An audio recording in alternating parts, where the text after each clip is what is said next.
Okay. Sorry, I had a hard time figuring out how to get that to launch.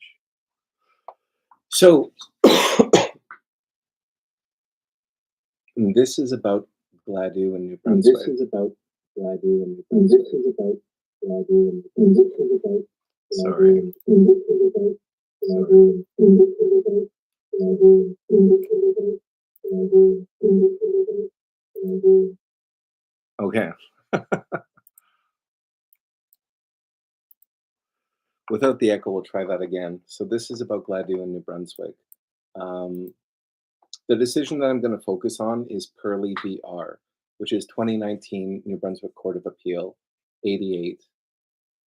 Um, and this is really a decision that's an interpretation of, well, it is an interpretation of Gladue and Appealy, but it's more an application.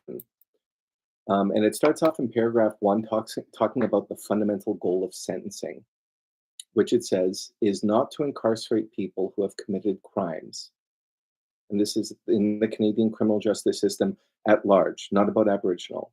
The purpose, the fundamental goal of sentencing is, according to the Court of Appeal of New Brunswick, to protect society and contribute to respect for the law and the maintenance of a just, peaceful, and safe society. So I like that. Okay.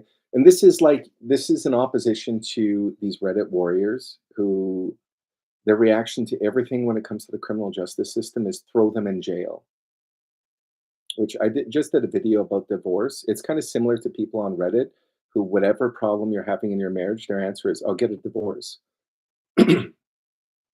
And it's like, that's not necessarily a solution. Really, what you're doing is you're accepting a new set of problems. Okay.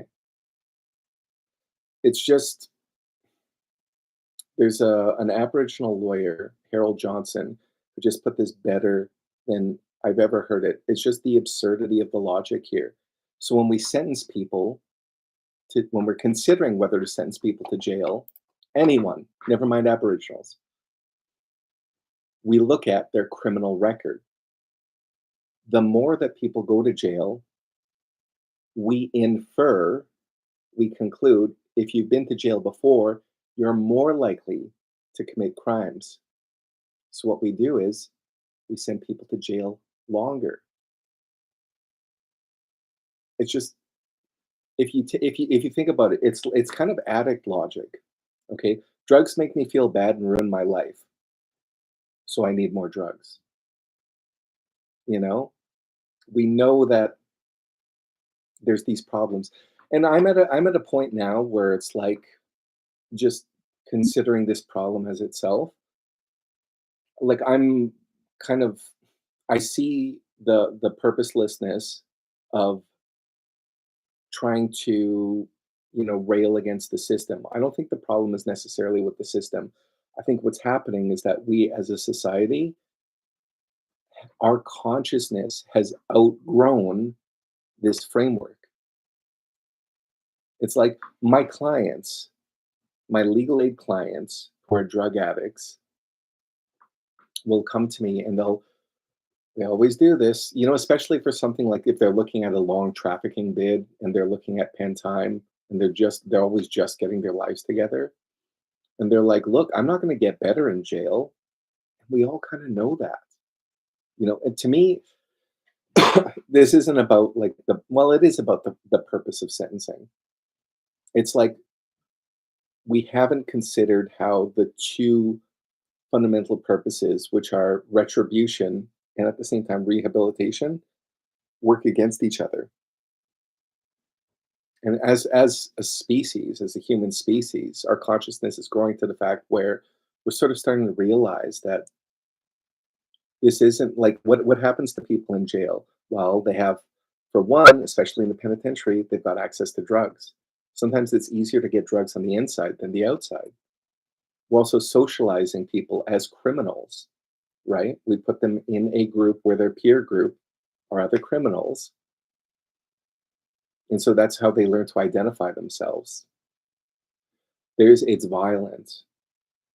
And The thing that sometimes people don't consider with jail, well, especially us as lawyers, because we're not around at the end of the jail term, right? I'm with you up until you enter the door, and then after that, you're on your own. There's a lack of support, especially targeted, scheduled support, and there's a lot of trauma around the process of release. Like I'll hear a lot of times from clients, they don't know what their final date is that they're getting out. It can change. It can get longer. And a lot of the time what happens is they end up getting dumped on the street corner. And it's like, why wouldn't you go back to a life of drugs and crime? You know? Anyways, getting back to this decision. This is still in paragraph 1 of Pearlie. Court of Appeal says they're talking about 718.2 of the Criminal Code, and specifically the clause E. And it talks about how, if you read that whole thing, it's really about looking at alternatives to jail. And that's for everyone. And I really want to focus on that here, because another thing I'll see a lot online is people complaining about like these Gladue coupons, as if being Aboriginal gets you out of a crime. What that states is that a judge must consider an alternative, any other punishment than prison, comma, space, with particular attention to the circumstances of Aboriginal offenders. Now, that's a law. That's a law that was passed by Parliament.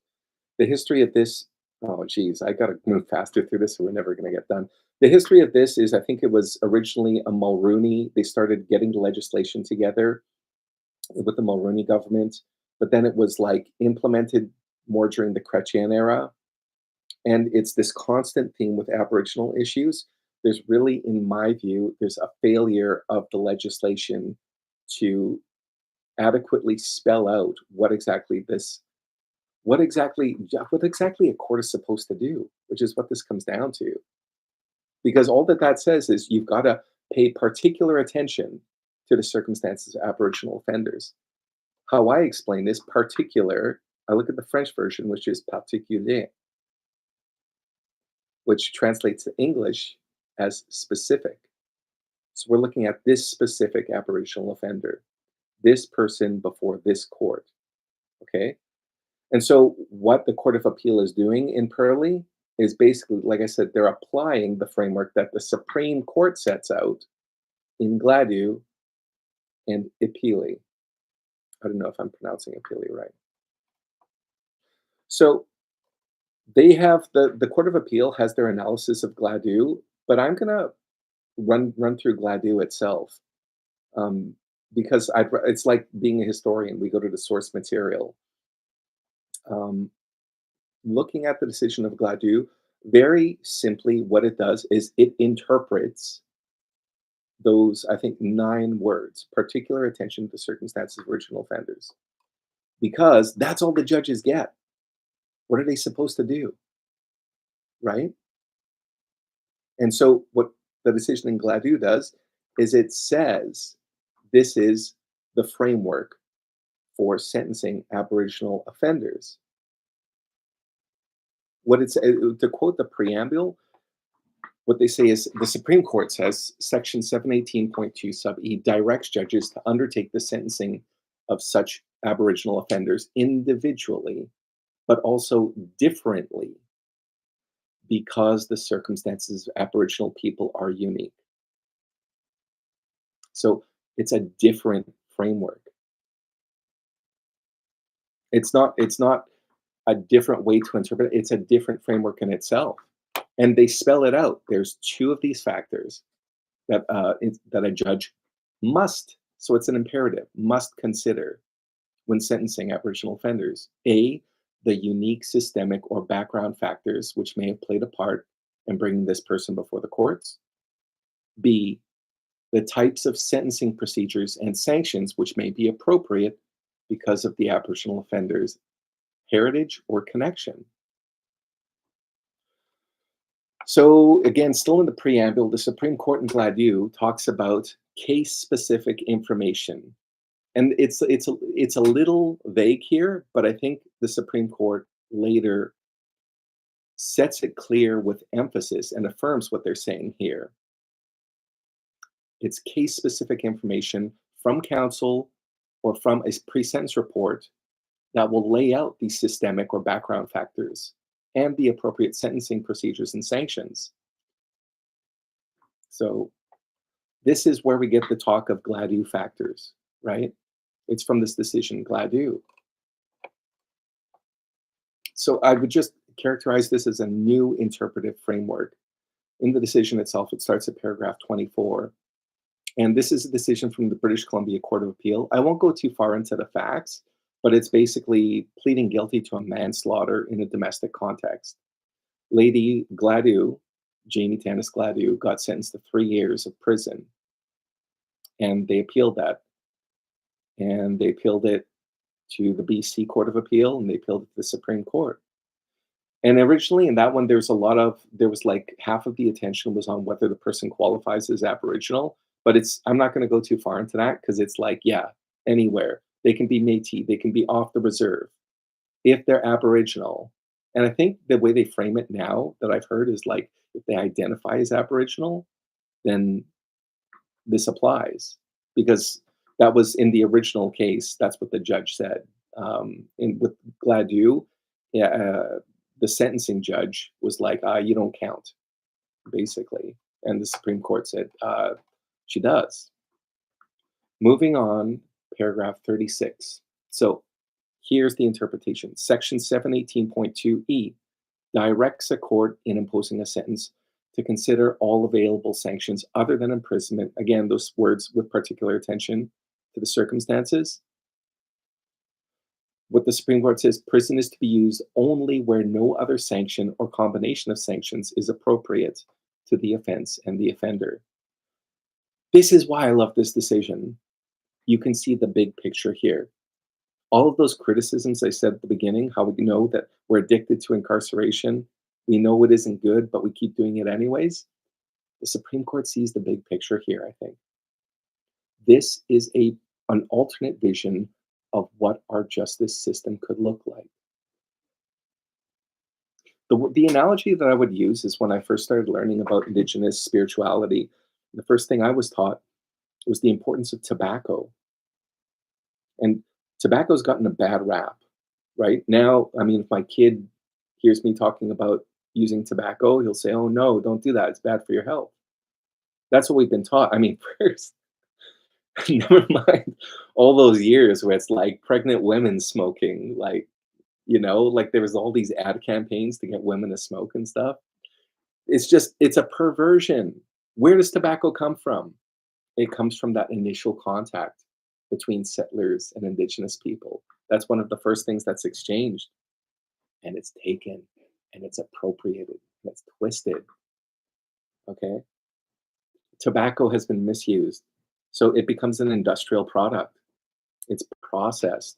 Its addictive qualities are accentuated. Keep in mind, going right back to the beginning, what does tobacco do? You need a large labor force. And it's if you've ever, like I used to work on a farm and I knew these guys who picked tobacco. There's that Stompin' Tom song where he talks about Tilsonburg and he talks about picking tobacco.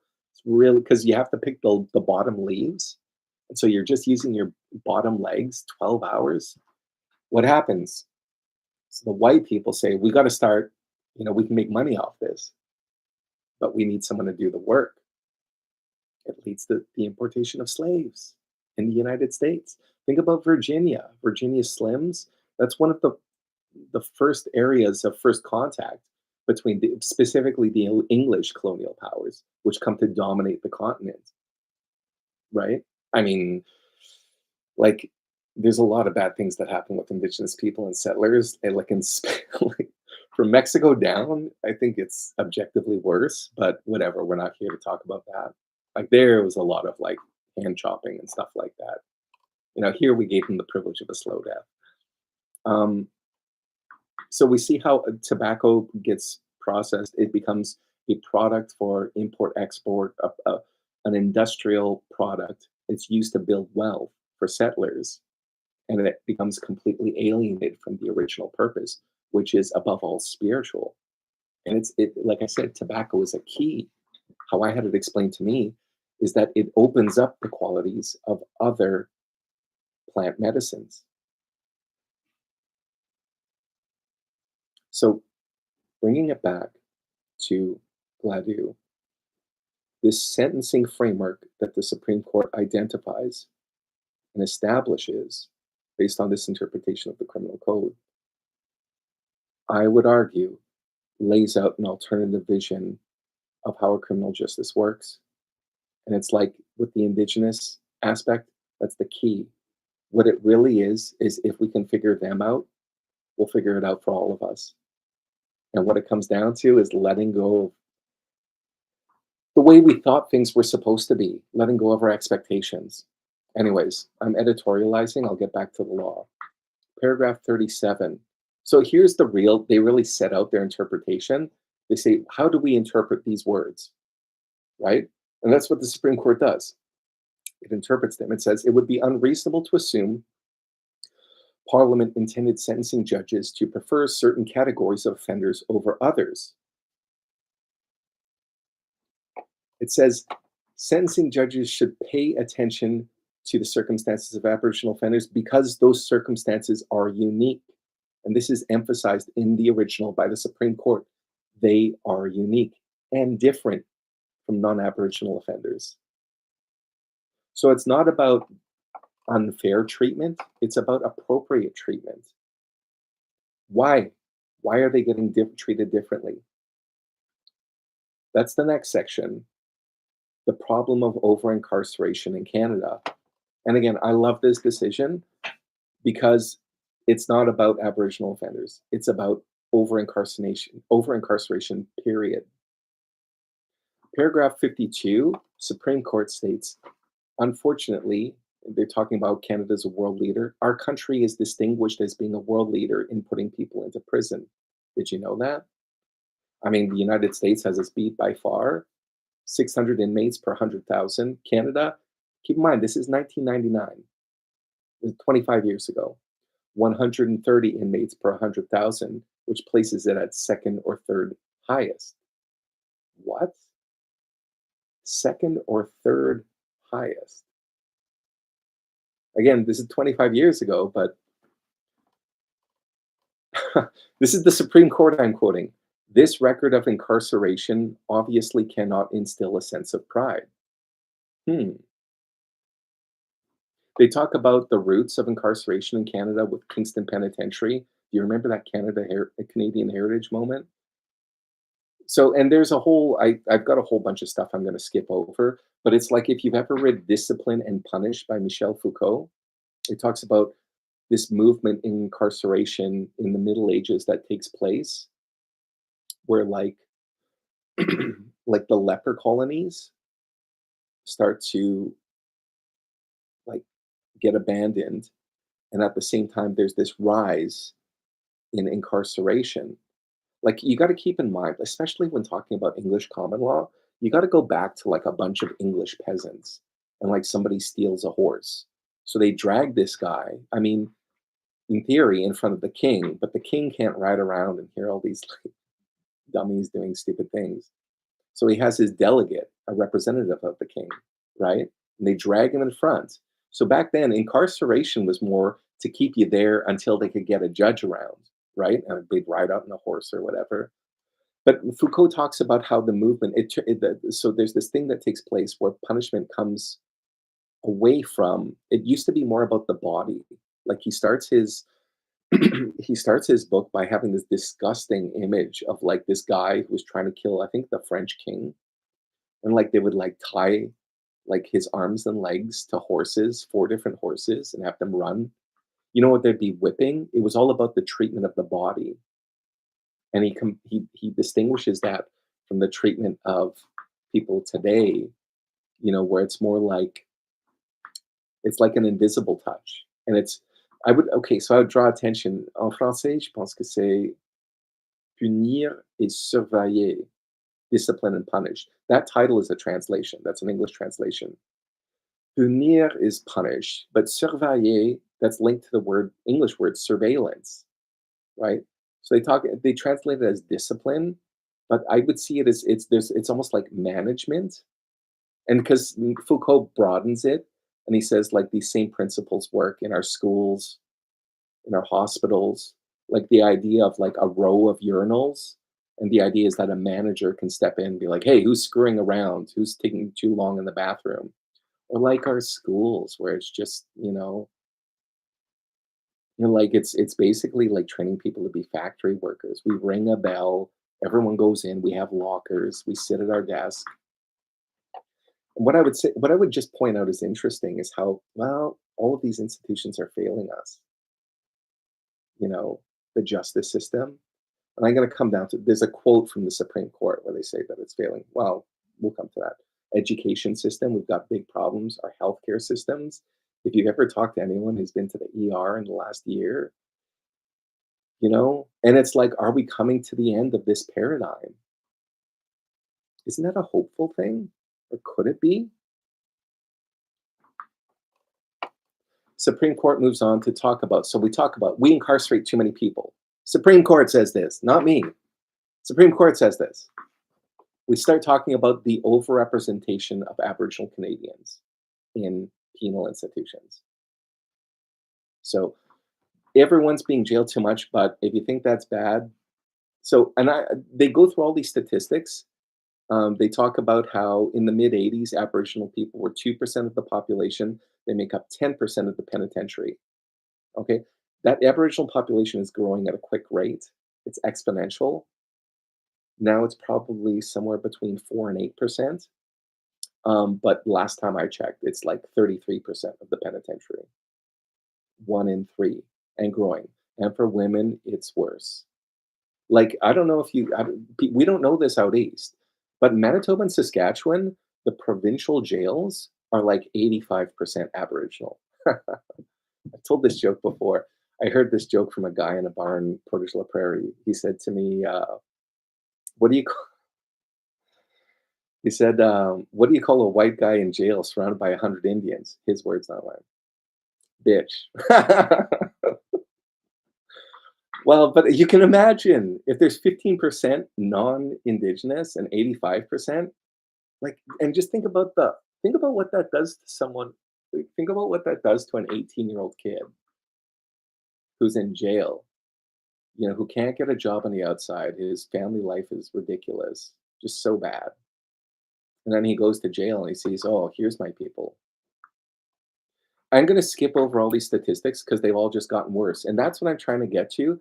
Gladue is a strong reaction to the Supreme Court to the overrepresentation of Aboriginals in jail. And it's gotten a lot worse since then. Paragraph 62, here's a quote from the Royal Commission on Aboriginal Peoples, talking about its major findings and conclusions. The Canadian criminal justice system has failed the Aboriginal peoples of Canada. The principal reason for this, their words, not mine, crushing failure is the fundamentally different worldviews of Aboriginal and non-Aboriginal people with respect to such elemental issues as the substantive content of justice and the process of achieving justice. So this is a royal commission being quoted by the Supreme Court, and the Supreme Court adopts this. Like they call it a failure. Paragraph 65. It is clear sentencing innovation by itself cannot remove the causes of Aboriginal offending and the greater problem of Aboriginal alienation from the criminal justice system. It talks about the sources, the underlying causes of this.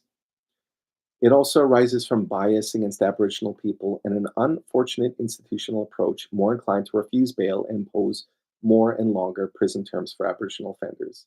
What I would add to that is just the sense of hopelessness and apathy by Aboriginal offenders when faced by these. Like, and if you've ever been in criminal court, you'll know a lot of Indigenous people simply, whatever. Like they'll plead guilty and take a pen bid like that. Like it's just, anyways, back to the Supreme Court, paragraph 65. There are many aspects of this sad situation which cannot be addressed in these reasons. What can be addressed, I love this, is the limited role sentencing judges will play in remedying injustice against Aboriginal peoples in Canada. Sentencing judges are among those decision makers who have the power to influence the treatment of Aboriginal offenders in the justice system. They determine most directly whether an Aboriginal offender will go to jail or whether other options may be employed, which will perhaps play a stronger role in restoring a sense of balance to the offender, victim, and community, and in preventing future crime.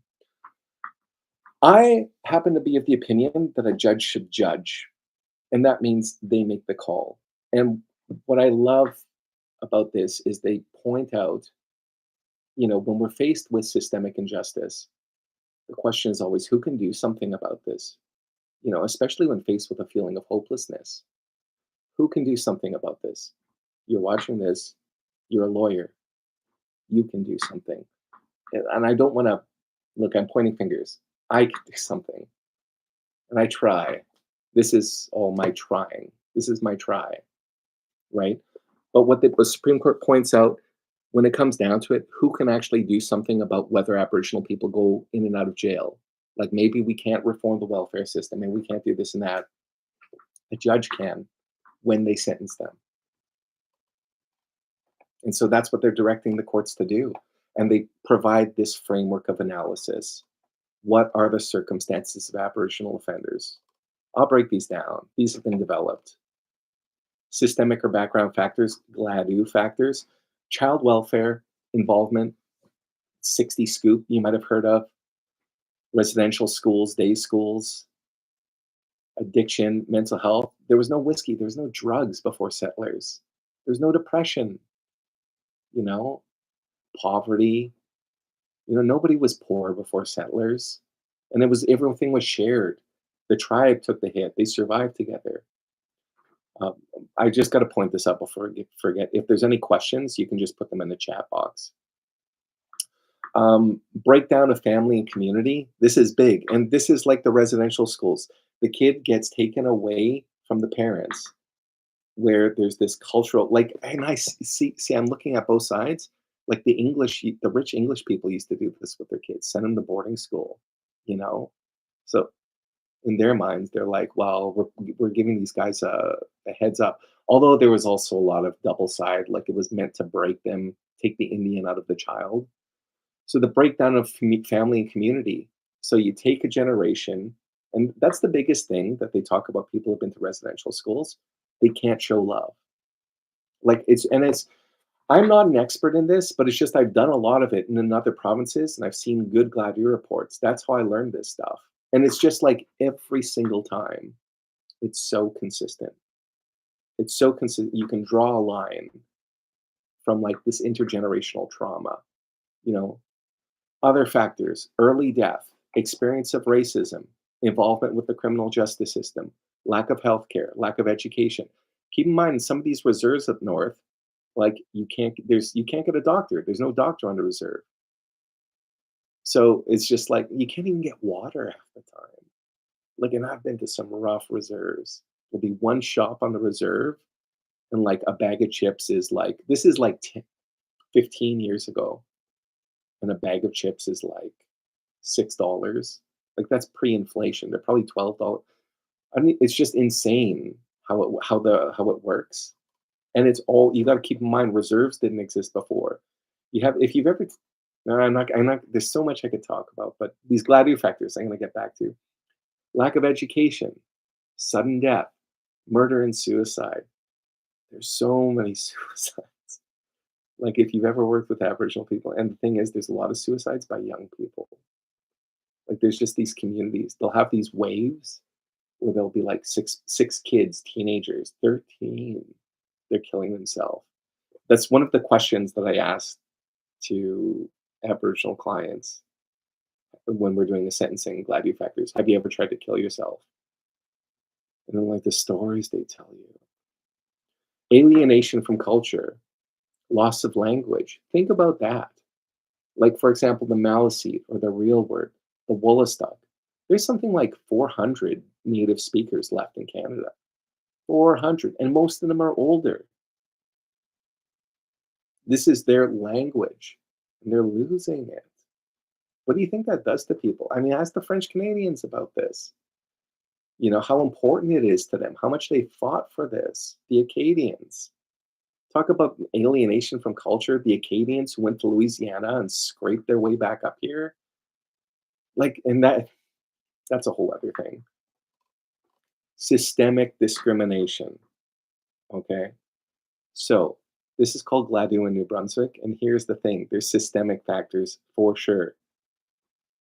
Very to the point. This is a spoiler alert. Okay. There's no Gladue reports provided in the entire province of New Brunswick.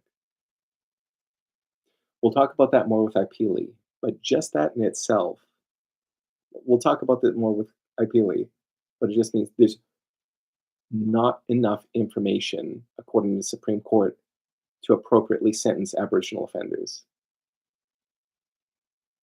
We'll come to that. There's no court liaison officers. There's no one to explain it.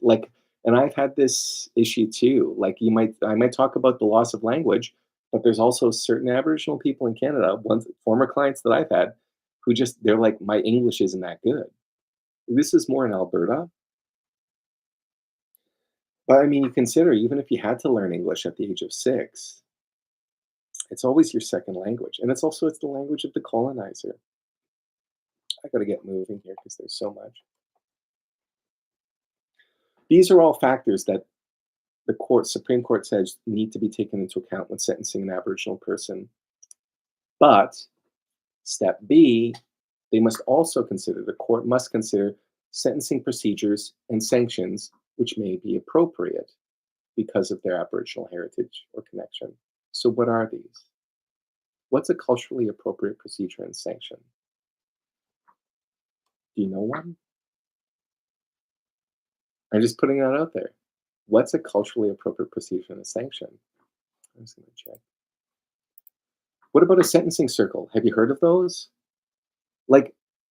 Think about this. The Supreme Court said you must consider this a culturally appropriate sentencing procedure. And when I talk to lawyers, criminal defense lawyers, crowns in New Brunswick, they might not even know what that means, a sentencing circle.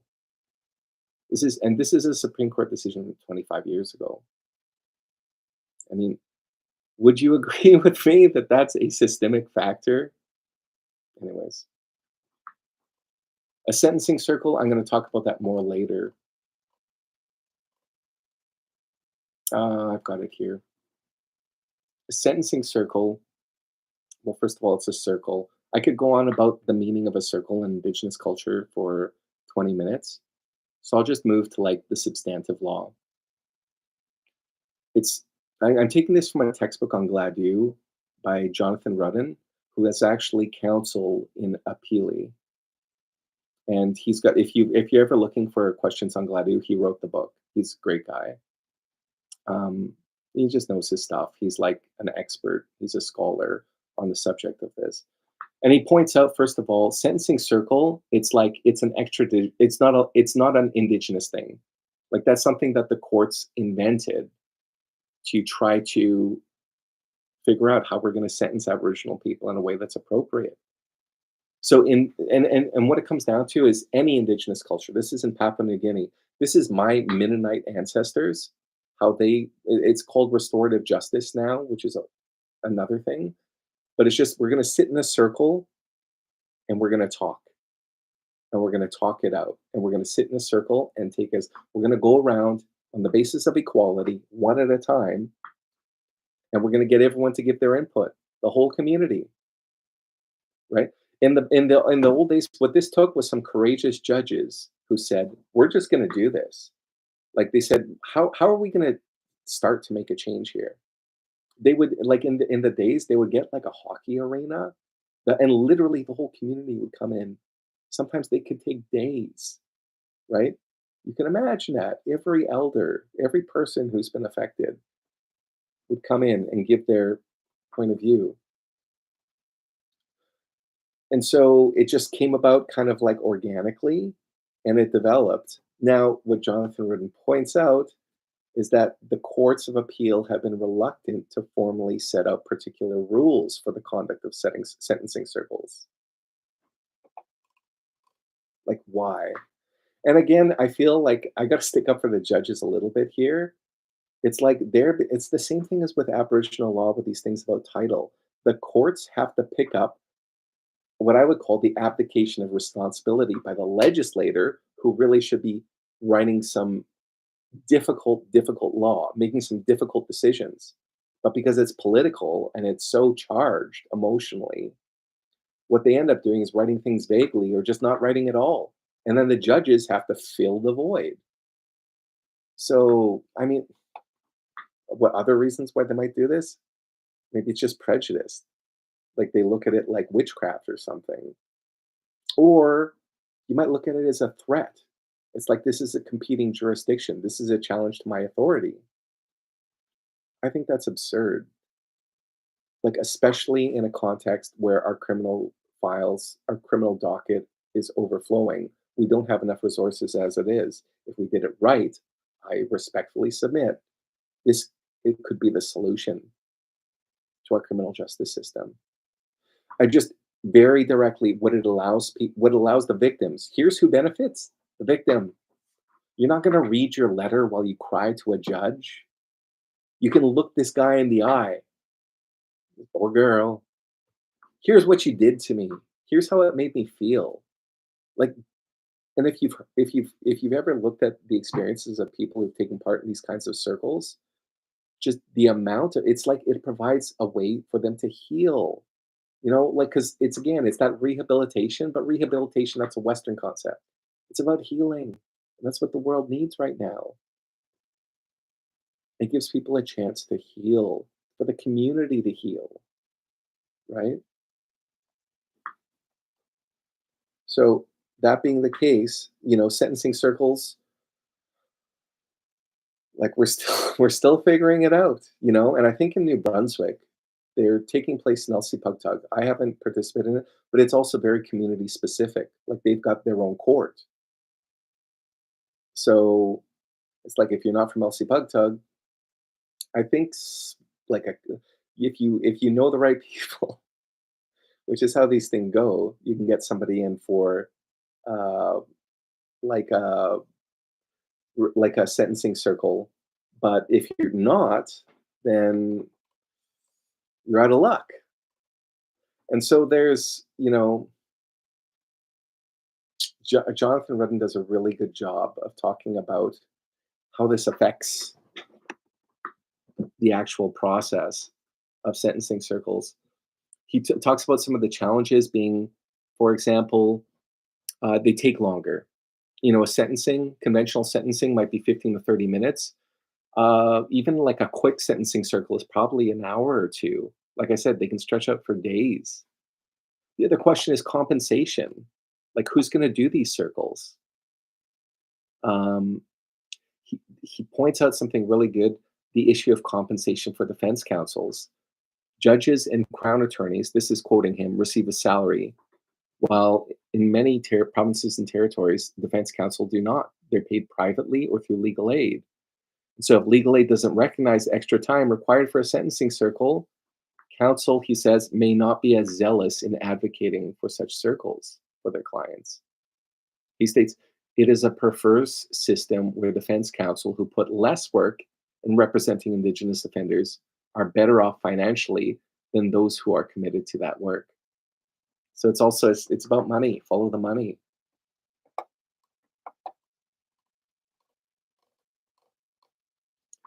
That's where I'll leave off for Gladue. So it sets out this framework: A, B, systemic factors, culturally appropriate sentencing procedures. They come back to Supreme Court and discuss this question again in Ipili. This is a RV Ipili 2012, Supreme Court, Canada 13. So this is 13 years after Gladue. And really, what this can be characterized, it's a response to the reluctance of courts to meaningfully apply Gladue. This is about some bad dudes. And so what's interesting about this is it's not about a sentence. It's not about like the jail. It's about a long-term supervision order. And for a couple of guys who are just some really like morally reprehensible stuff. Like we're talking like intoxicated sexual assaults of vulnerable people. And I'm not going to go far into the facts, but it's just like you see the facts. There's like Ipili is an Inuit guy, and then Ladu, not to be confused with Gladue, he's a Cree guy from like the Yukon, northern Alberta. And in both cases, the guy from the Yukon, well, the Inuit guy went to residential school, and there's so much sexual abuse there. It's just, and I've had clients, and it's just, anyways, it's gross. But the other guy, that was the area that the Alaska Highway was built during World War II. And so that area wasn't really developed until that time. And what happened? All of these Americans come piling in because they're building the highway from northern Alberta to Alaska because they're worried about the Japanese invading. And they're like, we have no way. American military, it's all about logistics, right? They need to find a way to get resources to Alaska in case the Japanese show up. And so that's like a huge amount of resources are poured into that area. These American servicemen come, and this Ladue guy, his family gets like sexually assaulted by these U.S. servicemen. So you can look at these guys and say lock them up forever, and it's funny because the Supreme Court says Gladue does apply, but then they say let's keep these guys locked up. But more importantly, the broader principle is there's a reiteration and an affirmation of Gladue. What states in the preamble, the principles from Gladue are entirely consistent with the requirement that sentencing judges engage in an individualized assessment of all relevant factors and circumstances. And Section 718.2e is intended to remedy the failure of courts to take into account the circumstances of Aboriginal offenders by directing judges to craft sentences in a manner meaningful to Aboriginal people. This is where in Gladue, it's like they use the word may, but appeal comes in hard. I think this is written by Justice LaBelle. It says courts must take judicial notice when sentencing an Aboriginal offender of history of colonialism, displacement, residential schools, how that translates into lower education attainment, lower incomes, unemployment, substance abuse, suicide, and of course, incarceration for Aboriginal people. This is a quote. These matters provide the necessary context for understanding and evaluating the case-specific information presented by counsel. And again, they bring this out again. There was nothing in Gladue which would say systemic factors and background factors should not also be taken into account for non-Aboriginal offenders. They talk about parity principle, right? This is talking about the key. This is how we solve the problems in our justice system. Quoting again in the preamble, counsel has, and that says counsel. That's not defense.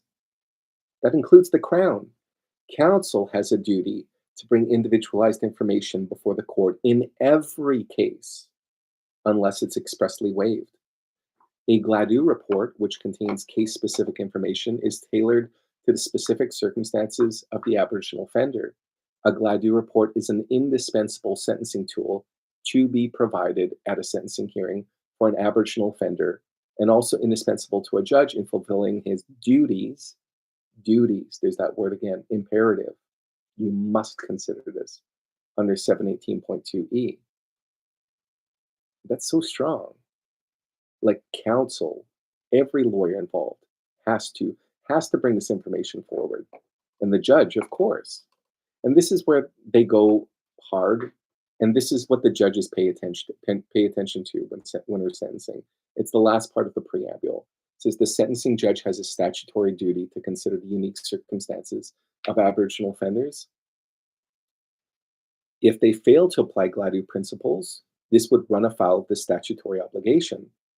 The failure to apply Gladue principles in any case would also result in a sentence that is not fit and not consistent with the fundamental principle of proportionality. This is the one they pay attention to. Therefore, application of Gladue principles is required in every case involving an Aboriginal offender, including the breach of a long-term supervision order, which is for those two guys, which is like they're getting out of jail, but they still kind of have to be supervised. Almost like dangerous offender, I think. Here's the last part. A failure to do so constitutes an error justifying appellate intervention. If you don't take into account Gladue factors, that's an error of law. Simple. Just on that basis alone, according to the Supreme Court. Remember, context of New Brunswick, 25 years after Gladue, which in 2013, Supreme Court said, you're not taking this seriously enough. There's no Gladue reports. We have a pre-sentence report with a Gladue component. Look, just my personal opinion is that they're manifestly inadequate.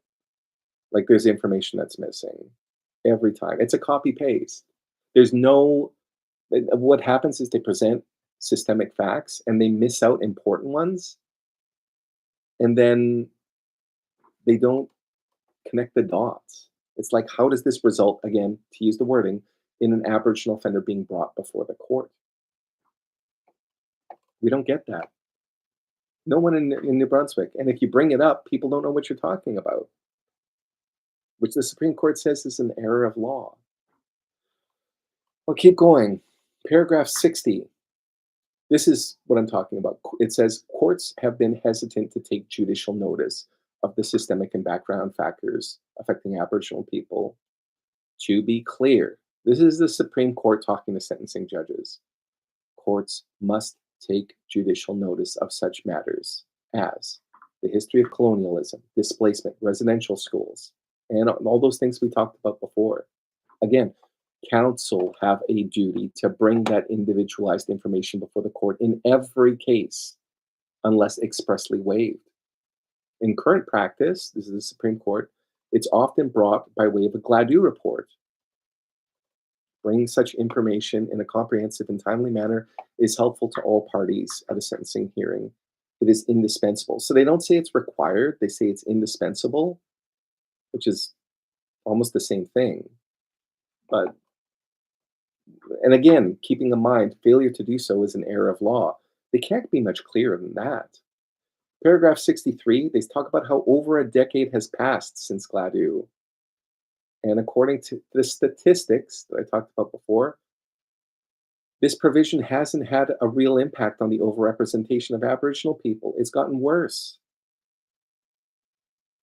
They talk about how there's academic commentary and jurisprudence that talk about a fundamental misunderstanding and misapplication of the court's decision in Gladue. And so the following is an attempt by the Supreme Court to resolve these misunderstandings, clarify ambiguities, and provide additional guidance so that courts can properly implement this sentencing provision.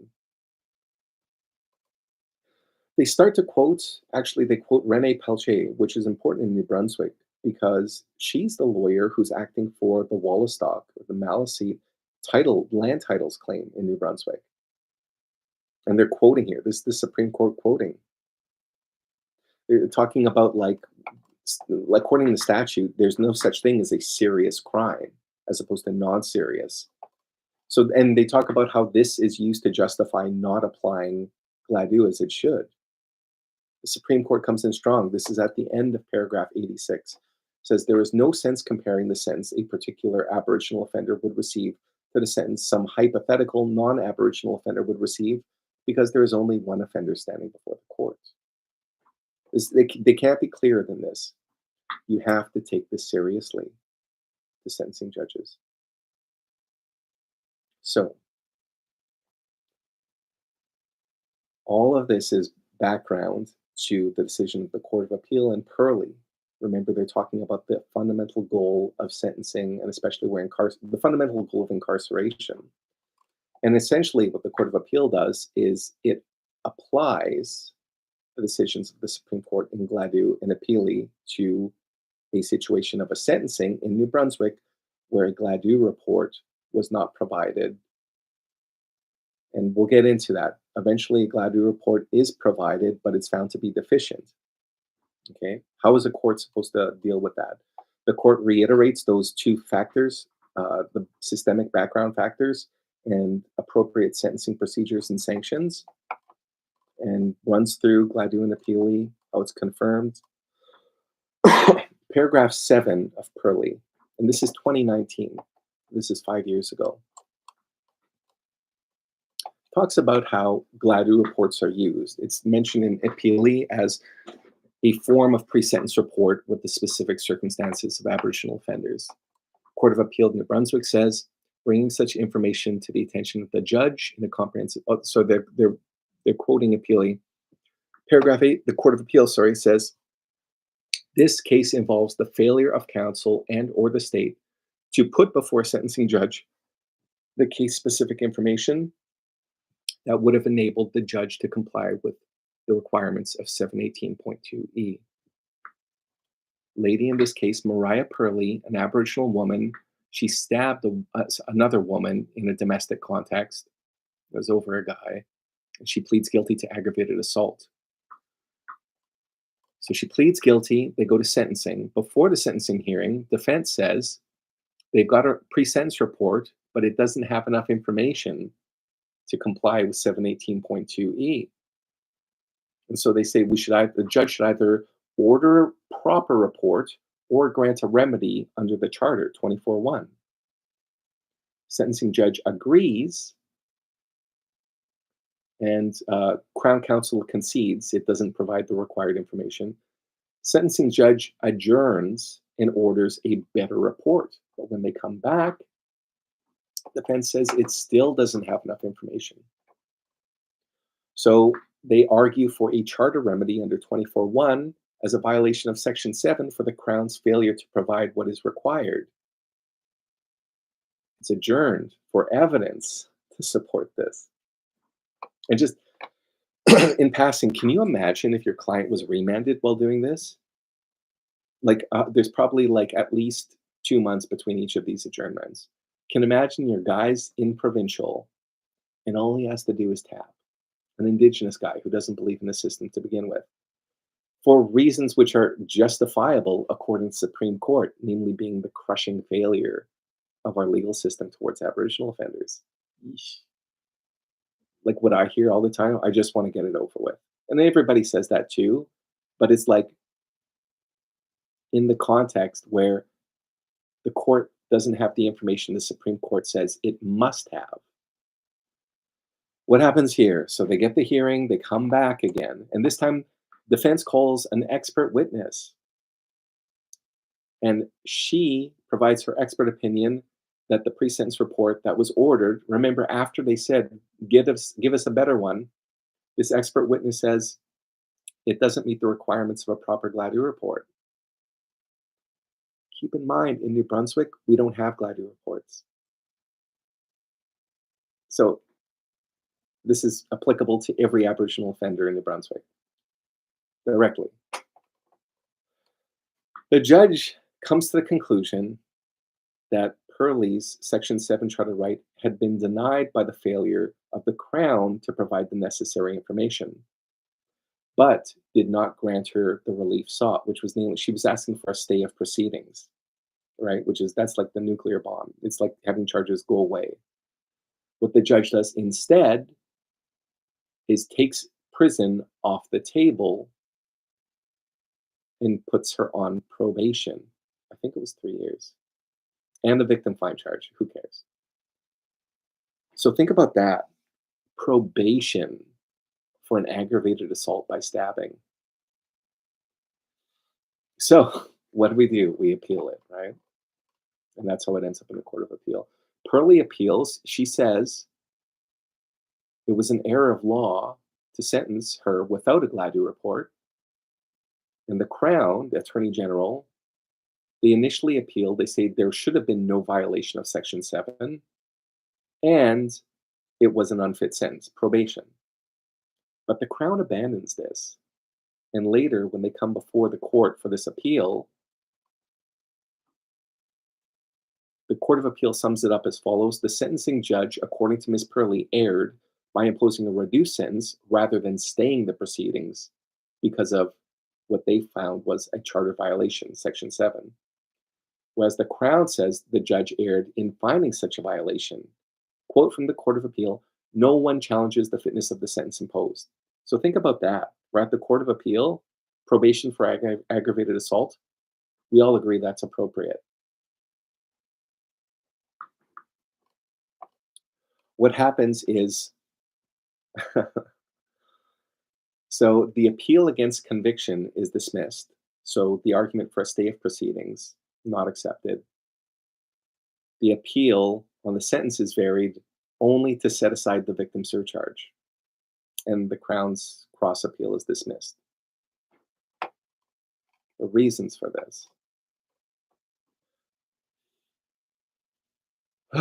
So they talk about imprisonment. Paragraph 18, I'm looking at. The state has the resources to ensure information relevant to sentencing is brought before the courts, usually by a pre-sentence report. This is Court of Appeals words. It is common knowledge most offenders are represented by legal aid lawyers who do not have resources of this kind. It would seem reasonable to expect the practice of the state providing resources for the preparation of their emphasis, proper reports to address the Gladue factors, which is evolved in other provinces, should be universally implemented. So, and this is the court being in an awkward position, right? Like the court, they can't order to get a Gladue report because that's like an administrative decision. But at the same time, they can't do that. They can't order a Gladue report to be prepared. So this is what they say. They're quoting another decision from the Court of Appeal.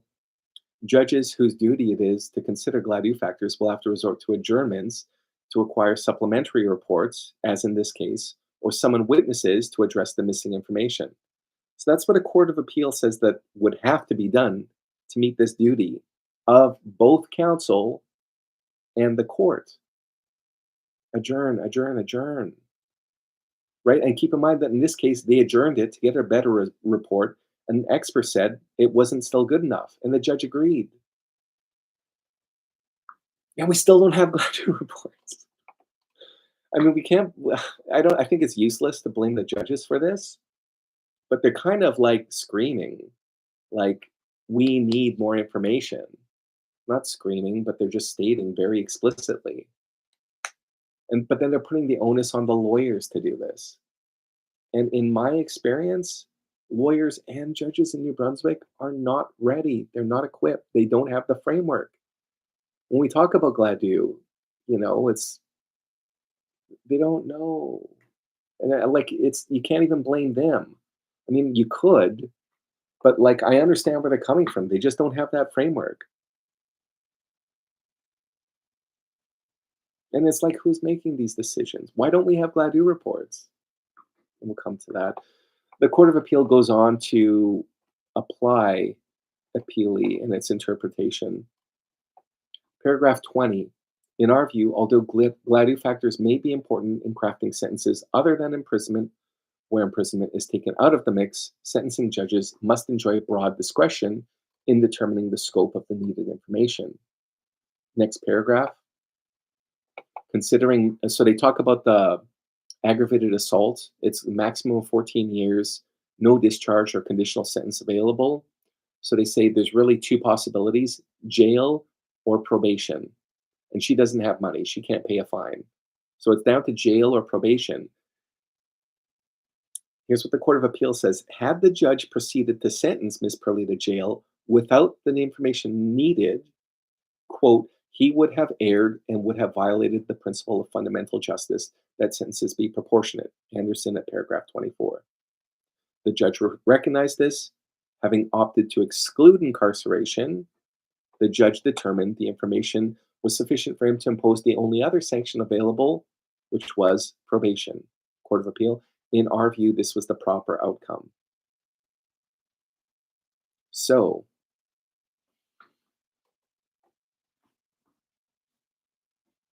the Court of Appeal says, without saying it, sentencing an Aboriginal offender to jail without adequate information, as is found in the Gladue report, is a violation of charter principle. That's what the original judge ruled. And the court doesn't disagree with that. But in terms of the remedy, they disagree with there being a stay. And it's like, and I'll be honest, I don't like this decision because I think it's about more than jail or not jail. And I think that's that fundamentally different worldview that Aboriginal offenders has, right? Like, there's no mention in here of appropriate alternative sentencing procedures because we don't have them in New Brunswick. I mean, maybe we should, but that's not discussed in here. That's left out. And again, I think that this is because we simply don't have that framework of knowledge. But tease this out from this precedent. The Court of Appeal doesn't say this, but I think it's reasonable to infer every single Aboriginal offender in New Brunswick sentenced to jail is having their charter rights violated because they don't have a Gladue report, which puts the proper information before the judge, as is their duty to do so. But I mean, I'm going to say that again. Every single Aboriginal offender in New Brunswick who gets sentenced to jail, according to this decision, has their charter rights violated. Think about that. It actually fits with what the Supreme Court said in Gladue. This is a failure of our justice system towards Aboriginal offenders. And you know, if you want to take it that extra step, it's a failure towards all offenders. Like, imagine if restorative justice was available for everyone, and we could find out a way to do that efficiently without burdening the system. It could actually clear up the backlog. So what the Court of Appeal says is that by giving her probation instead of jail, it's like that was good enough. And they this kind of kills me, is they accept the appeal for the victim fine surcharge. So they give her like $250 back. You know, it's like, can you understand how this feels to Aboriginal people? They win an appeal, nothing changes, and they basically get cab fare. You know, I'll leave it at that. There's enough categories. It's 2:05. I'm going to take a minute and get a glass of water because I'm going to move on from Gladue and New Brunswick, and I'm going to talk about practical applications. First of all, exceptions to firearms prohibition, and second, sentencing circles. We've got a precedent in New Brunswick. I'll be back.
Thank you for the comment.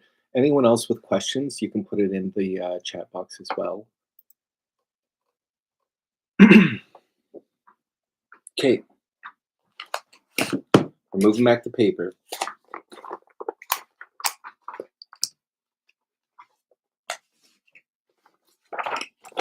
Shawboy. RV Shopway 2017 ONCJ 476.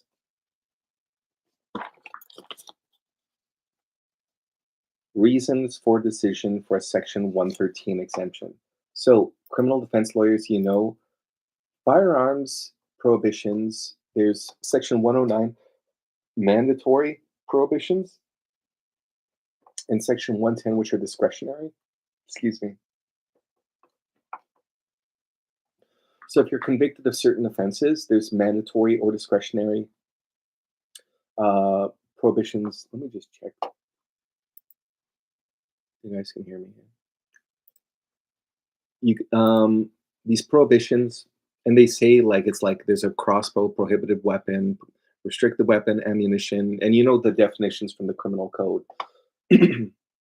If you read a little bit further, Section 113, where a person who is or will be a person against whom a prohibition order is made establishes to the satisfaction of competent authority that A, the person needs a firearm or restricted weapon to hunt or trap to sustain the person or their family, or B, prohibition order would be a virtual prohibition against employment in the only vocation open. The competent authority may make an order to issue an authorization, license, registration, or as the case may be, to the person for sustenance or employment purposes. So there's two ways that you can get an exception to one of these weapons prohibitions: sustenance or employment. And what Shopway is a decision where the court orders an exception to a guy with firearms prohibitions for selling handguns so that he can hunt for his family. I'll go through this. Shopway is a member of a First Nation. In 2013, he was charged with gun trafficking. He sells guns, cheap pistols, to a drug dealer to satisfy a debt. He gets a firearms prohibition. Subsequently, he returns to his First Nation to live, and he's looking for an exemption. He says his lawyer never discussed the exemption with him, and he was not aware until after he returned to his First Nation. Like these prohibition orders are often almost an afterthought. You guys know this, right? Like there'll often be a sentencing, and because it's thrown in, and maybe you've worked so hard to get a plea, it's like, well, and especially when it's mandatory, you know, it's like there's not a lot that I can do about it, except there's this. Well, and this is like the catch-all, Section 113, right? Because it also says that you can apply to a competent authority, and that's defined. It's like any court that's competent to make the order in the first place. You can apply for this exception. So, and that's what this guy's doing. Now, keep in mind, this is he. 4 years later, he gets arrested for having a weapon in his possession, having that order, and he's transporting a firearm in a careless manner. He's on a boat without lights. The RCMP pull him over, and he's got like a 22 caliber and a 30-30 rifle loaded in a container without a trigger lock. So this guy is selling pistols, then found driving around with rifles, and he's looking for an exception, and he gets it. So it's a 113 application, and this is by Justice Hornblower. Maybe an Indigenous judge? I'm just guessing, right? He goes through the provisions of 113 that I just read, talking about sustenance and employment. And 113 sub 2 says there's factors that must be considered when trying to apply for one of these exceptions, which are criminal record, the circumstances of the offense that gave the prohibition, and the safety of that person and others. Justice Hornblower's notes, sustenance is not defined in the criminal code. So he goes through a few of these cases. He notes, like, sometimes there's not a lot of, there's a narrow interpretation. Like in one of the decisions, he said it would seem only those with virtually no source of income and no access to a food bank would be able to claim sustenance. But He goes on to look at a different decision with an Indigenous person, and he distinguishes based on that Indigenous identity. Quotes, and this is at page 5, they don't have paragraphs, but he says, Gladue principles apply to all aspects of sentencing for First Nations people. This is like I was criticizing Pearlie before, and I think that's it. It's all aspects of sentencing. It's not just about whether you go to jail or not. And Appealy's really, it's kind of harsh on sentencing judges with that. Since prohibition orders flow from a conviction and are an aspect of sentencing, I believe those principles have to apply for an Indigenous person seeking an exemption under Section 113. That's Appealy he's talking about. It's that must, it's a duty.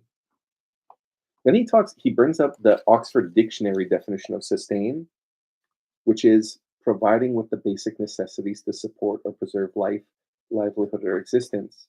This is beautiful. If we have learned anything from the travesty of colonialism and residential schools, it is that culture, language, and traditions of Indigenous people are as integral to their existence as the air they breathe, the water they drink, and the food they eat. To understand what it means to sustain an Indigenous person requires an understanding of the culture and traditions in the concept of sustenance hunting. Failure to consider this cultural context of sustenance hunting for an Indigenous person would perpetuate an approach to their culture rooted in colonialism and residential schools. That approach would amount to an injustice. Hey-ya! Gladue requires an approach respectful of First Nations tradition and cultures. Again, this is the key to humanity. What do we need to sustain ourselves? In the Western view, it's materialist. I need food so I can jump in my car and drive to work and pay taxes. What does it mean to sustain your soul? I mean, that's not what the court is saying here. That's my personal interpretation, but I'm reading into it. Imagine the possibilities.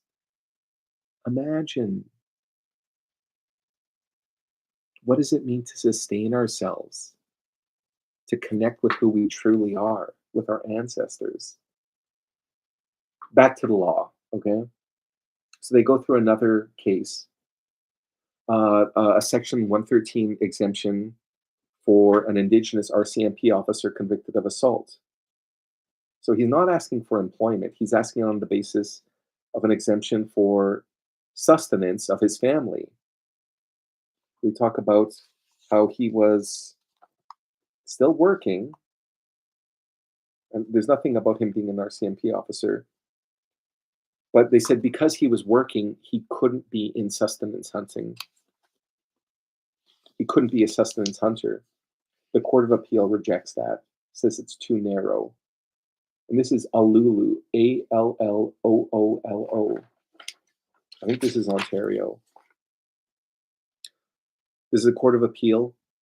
Hunting or trapping can be used to sustain a family, even if survival or subsistence does not depend on it. It does not disqualify the applicant from an exemption. So on that basis, Justice Hornblower says, what I like here, he turns and he says, okay, what's the evidence? And that's what you got to keep in mind. Like, I'll talk about my approach, my experience with this after.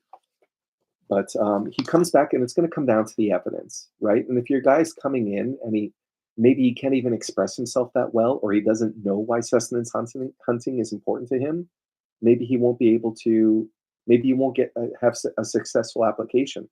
So you got to bring the right evidence. And we'll talk about how later. In this case, he testified for himself. He hunts for sustenance. He's been hunting since he was 10. He learned from his father, and he wants to pass on to his sons so they can pass it on to their sons. This is just testimony, right? File an application, get a hearing date, and then you give your affidavit evidence, and also your testimony. So this guy goes on, he's talking about how deer hunting is communal. So it's also specific, Gladue, specific. When they're deer hunting, they go and some of them push the deer to the other end where there's other hunters waiting. All the hunters have to be armed because the deer, as he quotes, don't go where you want them to go. They go where they want to go.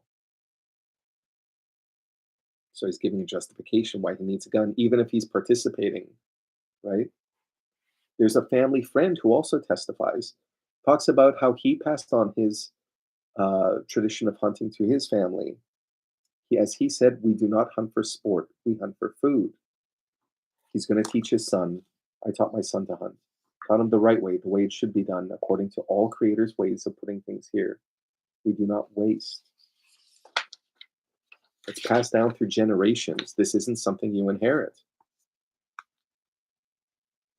So they have more evidence, more testimony about how he learned. That the first Shabwe was his father. Now Shabwe, who's making the application, comes and just confirms the same thing. He learned hunting through his family. And at the date where he's caught with the guns, he's hunting for food. What he says to the court at that time, he was running low on food, so he went hunting. He testified he does not hunt for fun, for sport, or for the occasional meal. He hunts for food. That's who he is. And the judge agrees. He accepts that evidence. What is learned about hunting from the father is taught to the son. Whatever is hunted is a gift from the Creator. Only what is needed is taken. What is taken is shared with the family. The cultural and traditional aspects of hunting for Mr. Shabwe is ingrained in their lives. A narrow interpretation does not respect the culture. It undermines the traditions of Indigenous people. That doesn't mean everyone who's Indigenous should get an exemption, but there should be a broad interpretation on the cultural, that recognizes the cultural and traditional importance of hunting. He grants the authorization. Also looking at the circumstances. So when he first sold those guns, he got that gun trafficking conviction. He had a substance abuse problem, had depression. As he sold guns to a drug dealer for a debt. The court says the seriousness of that offense cannot be overstated. However, he's addressed his depression. He's gotten residential treatment for alcohol and substance abuse. They seem to be under control. Looking at the issue of safety, he says, I'm satisfied that the safety concerns can be addressed by requiring Mr. Shabwe to be in the company of a person lawfully entitled to possess firearms and a condition that prohibits him from storing a firearm in his residence. So he grants him the exemption with conditions. Sustenance is limited to hunting to provide food for himself and his family. He'll use non-restricted firearms only while hunting. He cannot store a firearm at his place of residence. While traveling, he must be with someone who's lawfully entitled to possess firearms. And if he's charged with a firearm-related offense or crime, this exemption will be suspended immediately. There we go. I've had an experience with this in Fredericton with Judge Poirier LeBlanc, and I had a guy who'd done a lot of work on himself. He'd really addressed his issues. He'd grown a lot. And it was by reconnecting with his culture. And so as part of our sentencing, I applied for this specific exemption, and I used this case. And what we had in that case was an elder, you probably know him if you're in Fredericton, who came and testified about the traditional hunt that takes place, and that would be in the St. Mary's Reserve. It was a traditional hunt. In that case, sustenance, like sometimes they won't hunt for their own family, but a lot of the time meat will be taken and distributed to the community, so to elders, people who can't hunt for themselves. And that was all done with testimony, subject to cross-examination by the Crown. And they didn't cross-examine. I think they didn't even know where to start. So I made these arguments, and Judge Poirier LeBlanc said, okay, I want to think about this. And that's when I brought this case, and I went and found it. She took time to read it, came back, accepted it. So, and it was a tough one. I mean, you consider it was an ordinary sentencing, and we talk about how this guy didn't have it brought to his attention when he was sentenced that there was this firearms prohibition that would keep him from sustenance hunting. And it was tough. Like I had to go and I had to organize evidence. I had to get people to show up. I had to come back. I had to make additional arguments. but we got one through, and that gives me a little bit of hope. And I'll take that little bit of hope. I need it today. I think we all do, right? Because this is a case of a generous interpretation based in Gladue. And in that case, it was the same thing. We got an exemption for him to take the course, the firearms course, and for him to be able to hunt. Yeah, it was really. I felt at the end of the day, I felt satisfied as a lawyer. And I might sound critical about Gladue in New Brunswick, but yeah, what that decision, what that circumstance did, it says I just need to try a little harder. I just need to try. We'll wrap this up with a great decision. Hope. R.V. Nicholas, 1996. Pre-Gladue. This is before Gladue. This decision is a breath of fresh air. You can find it on Canley. What it comes back to, and if there's something you can take away from it, Indigenous healing is the key. That's how I've been able to understand it. It's the key. Judge Desjardins, Provincial Court.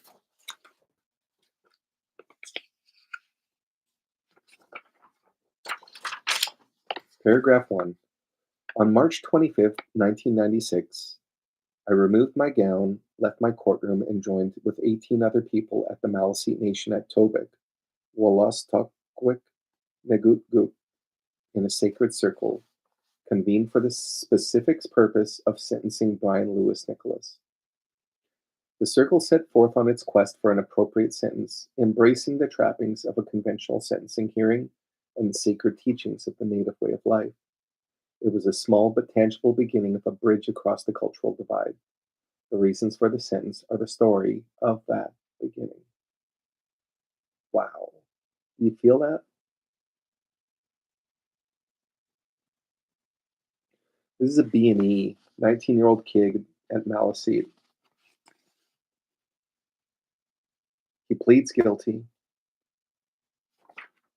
and both counsel, Crown and defense, come.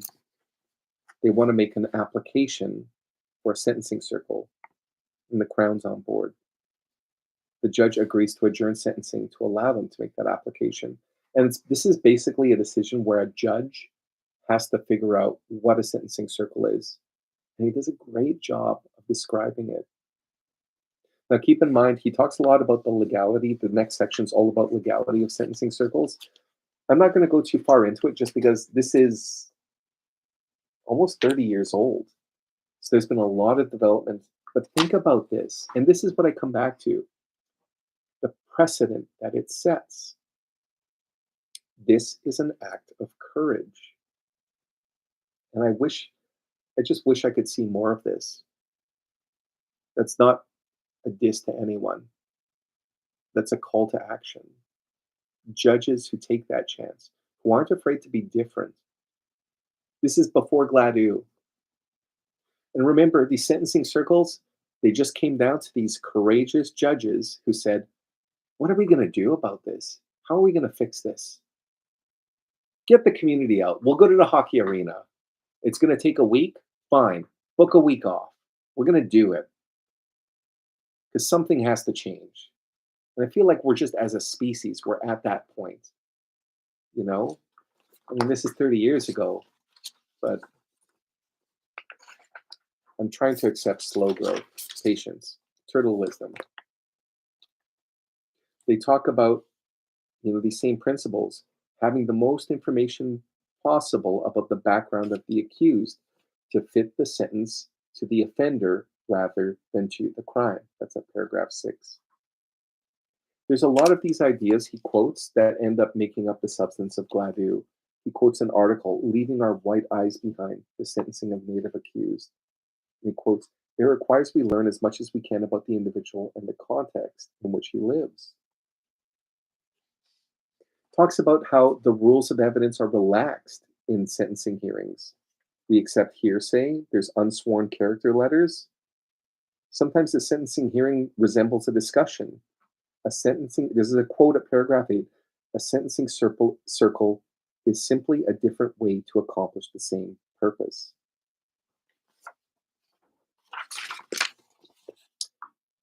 Paragraph 10, the judge talks about making of the application. A sentencing circle is a legal process. That's correct, according to Jonathan Rudin, but it will not be convened in every case. I will address the issue of criteria to consider elsewhere, but fundamental is the necessity for the accused to want the circle for his community and for his community to be supportive of his application. And so with these sentencing circles, again, it's like the restorative justice circle. And there's different interpretations. The courts have been hesitant to apply like a good framework. Really, they're hesitant because the legislator should be doing this. It's their job to do it, but they won't because they don't understand it. I don't know that, but this is a big thing. And for a sentencing circle to work, usually you need the offender to be on board and the victim. And so in this case, it's a B&E into like an arena. So you need the community to be supportive. And in this case, they are.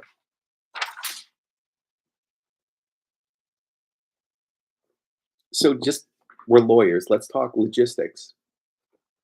So I'm thinking what I would do and what I'm going to do in the future is file a notice of application with an affidavit in support. And then I probably look at some case law and try to get something that backs it up. And of course, like when the case law is inconsistent, if the Crown's not on board, they're going to come back with their cases. But when it just comes back to me, I'm just like, why? Why do it the way we always have? And I mean, this is the frustrating thing about the law in general, but it's also what gives me hope. It's because it can seem so arbitrary and artificial. These are all just concepts humans made up. And we're doing them because it's the way we've always done them. My crazy theory, what if this is exactly how we start? How we start to fix our society with the legal system. I'll tell you what, forget we. Maybe this is how I start to sort myself out, my place in this world. Just making these arguments. And I'm a lawyer, so what I do is I file a notice of application, Form 1, with an affidavit sworn by my client. And I try to show the community is on board. In this case, paragraph 13, there's ample written representations and evidence in support of the application for a modification of the sentencing process. There's a written application with the nature of the offense, circumstances of the accused, information about the community, and the community's position on the application. The Crown consented with a letter of support from the chief. This is the precedent. Okay? So if you can't get into LC-Pugtog, if there's not that framework that's in place, why not file this in Moncton? File it in Miramichi, right?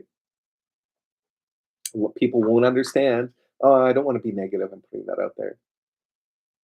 It'll be new, but what it will require is an act of courage. It might not succeed the first 10 times. But we've got a precedent. This is what you can quote. You know what you could even do? Is you can file this application with this in support and say, because the court isn't ready to get us this, it's a charter violation under Section 7, according to Purley, Appealee and Gladue. Now, you take it to our Court of Appeal, they might not accept that argument.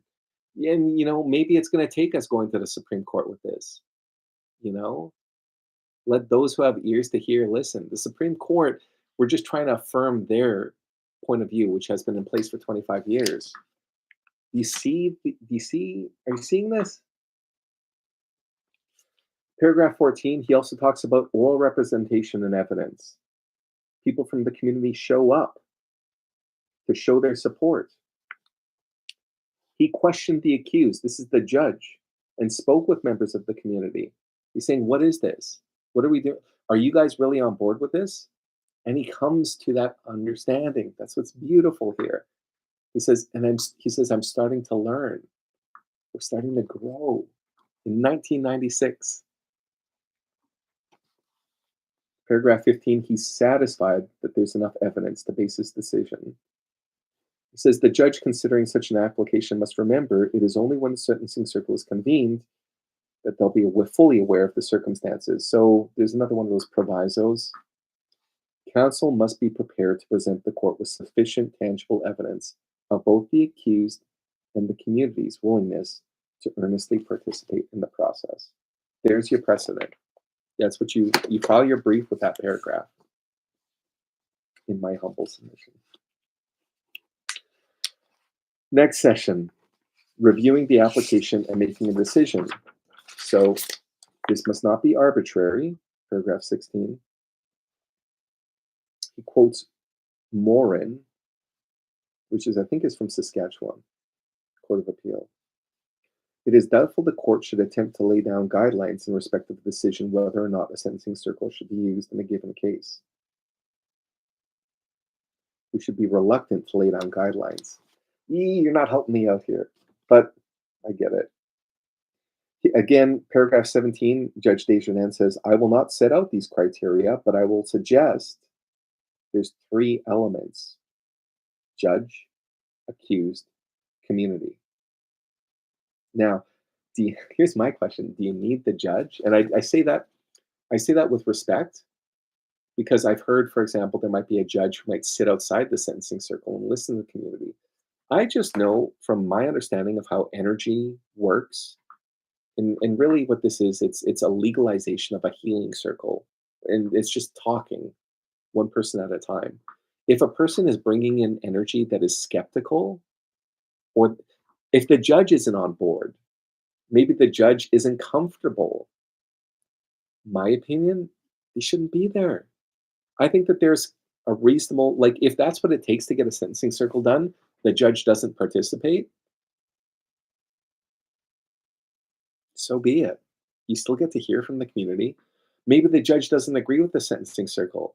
My personal opinion, and I think that there's cases to this effect, is that like a sentencing circle should be considered like a joint recommendation. Like, especially, let's go back to Gladue. It's a different interpretive framework of sentencing. So if you've got case law that doesn't agree with it, this doesn't meet my standards of what the sentence should be. It's not what the Supreme Court says in Gladue, and not what the Supreme Court strongly reaffirmed in Appealee. It's a different framework focused on unique circumstances. Maybe that's what we have to do, is bash this out with applications and lose appeals and just sort it out. Isn't that how the law is supposed to work? Like, there's just so much like hopelessness and apathy. And I got to come back to this. For me, I gave up on, and maybe I shouldn't go off on this, but it's like, that's how I feel as a lawyer a lot of the time. What's the point? You know, maybe that's what it takes. Maybe that's my task as a human being, is to fight that difficult fight. Maybe I need to be courageous. You guys don't care. Tell this to your therapist. Okay, paragraph 19. It is very important the judge be willing not only to convene the circle, but to allow the development of the circle to originate primarily from the community. Hey, yeah. He or she must be prepared to relinquish his or her mantle of power and control, with only one exception: the ultimate decision, as long as it falls within the scope of a fit and proper sentence. Doesn't that sound like a joint recommendation? I think he nails it here. For these things to work, the judge has to let go of control. Isn't this the story of the English common law? Like, if you think about it, we still have a monarchy in the United Kingdom, same monarch in Canada. We don't have a monarchy in France. And you know what? The British monarchs are kind of weak. You know, like, they've got all these unwritten conventions of the parliament where the king, queen stood back and was like, okay, as long as you guys don't screw around too much, like, fill your boots, like, go for it. Democracy grows, you know, free speech grows. You know, the Magna Carta was essentially put into place because of a weak monarch. They're like, we got this guy. We're going to make him give us these rights because he's weak right now. But it's funny because this is why I have respect for the for the Canadian monarchy. It's because they're willing to relinquish control, and I think that's the secret here. If I was going to say if I'm willing to let control, that's when the beautiful growth can start to happen. If we just let people be authentic, let communities be authentic, let them hear the offender, let them describe their experiences, let them come to an agreement amongst themselves. Paragraph 20, this is quoting R.V. Moses. That's in the Yukon, 92, so this is old. The circle may not be appropriate for all crimes or offenders. Experience will explore and test the utility of each new initiative. That's another thing to consider. This isn't always going to work. There's going to be cases where the old tried and true way is more appropriate. And like especially if you have an offender who's still having a hard time admitting guilt, or if you have a victim who won't buy in. But there's workarounds for this too. Like in other places where restorative justice is more developed, there's like this idea of like a surrogate victim where like maybe the victim in the case isn't willing to participate. I don't want to have anything to do with this. Throw them in jail. I don't care. Or more often than not, it's more like I don't care. I never want to have anything to do with this. It triggers me. It's a trauma response, right? So if you have a surrogate, maybe there's someone who is in a similar situation. What about giving them the opportunity to heal? We're going to have you come sit in a circle, talk about your experience with a different offender, maybe a different offender who wasn't willing to take responsibility or just wasn't willing to. And then you've got a guy who's willing to make that change. And they sit in a circle and describe what happened to each other. We can all learn from that. More importantly, we can heal. And as we heal ourselves, as I heal myself, we start to heal the world. I start to heal the world. You on board? Paragraph 22. Talking about the offense in this case. 19-year-old breaks into a community-owned facility, suffers a loss of $200. Community not significantly affected.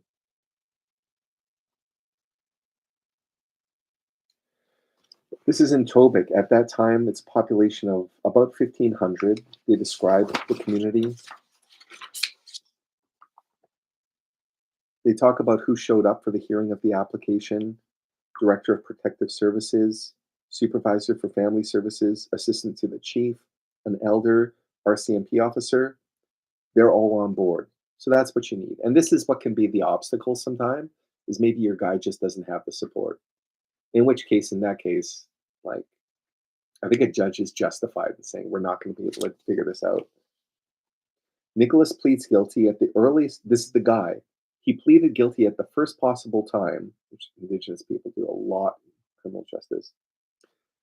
What is more important, Mr. Nicholas expressed the desire to begin the healing process, which means more than simply rehabilitation. Thank you. Somebody somewhere gets that. Rehabilitation is a Western thing. We're going to fix you up like you're a car. You need a new muffler. It's not healing.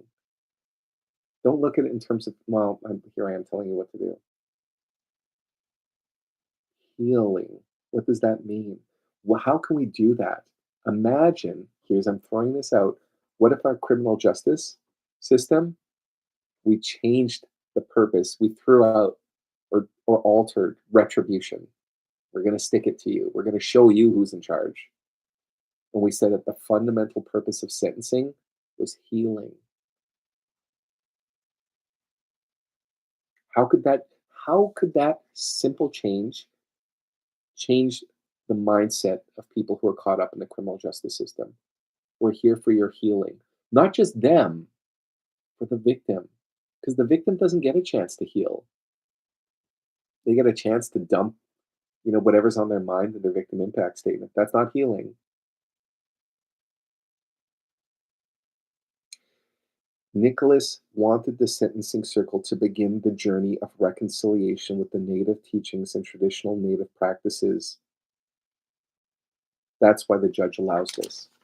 He's legit. Authenticity, being genuine. How could our system change if we put value in that? Paragraph 26. So he also says it's important to talk about the sentencing range, because he says the sentence still has to be reasonable. In this case, it would fall between a suspended with probation of 6 months and jail of 3 months. That's what he comes up with. And they give this to him in advance to set parameters. This is how you don't get a situation where a sentencing circle meets, comes up with a sentence, and then the judge or even the crown says, no, I don't want to hear this. It's not reasonable. Imagine if we just said, okay, imagine if we set out these criteria. Legislator, okay, this is one. I can't do this. Legislator, you can do this. You can make a law, and so I don't know. So it's funny because this could be federal, it could be incorporated into the criminal code, or it could simply become a practice of one courageous judge. You see what I'm saying?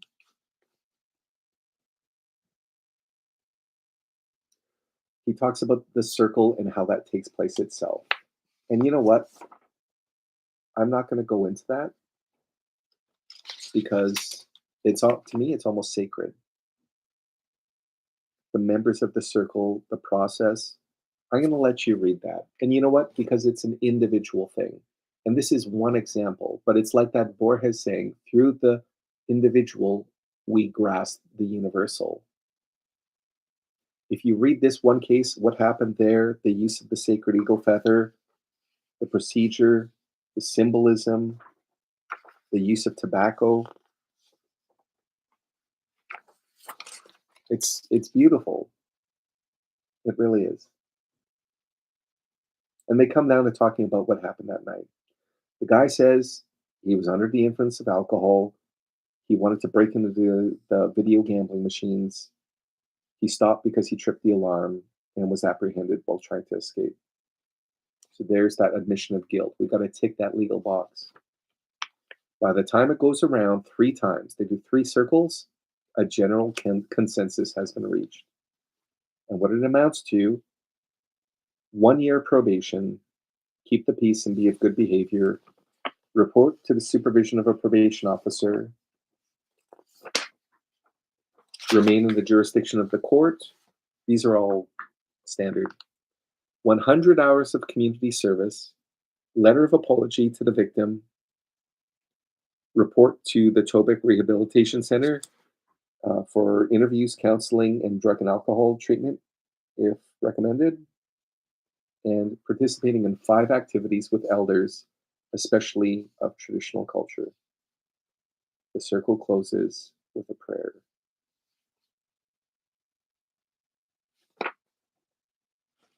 I'll read the last paragraph, 44. This community of Maliseet Nation at Tobic produced a sentence that is legal in that it is fit and proper, but more importantly, is the beginning of a healing process between the offender, victim, and the community. Accused sentence. How beautiful is that? Like, can you feel that? Like, it feels so different. If you've ever been in a court where your client has like gone for a long penitentiary bid, something like that, and just that feeling of like, ooh, like it's bring you down, you know? Especially when they're like a drug addict who's finally has to face the music, and it's just mm. When I read this decision, it's the opposite. I open up. I open up the possibilities for the criminal justice system, for myself, for the world, for lawyers, for Aboriginal offenders, for the fence, for Crown, for judges. Imagine what's possible if we just open ourselves, if I open myself, if I have the courage to stick with it, just to try a little bit harder. We can heal the world. I can heal myself. Thank you.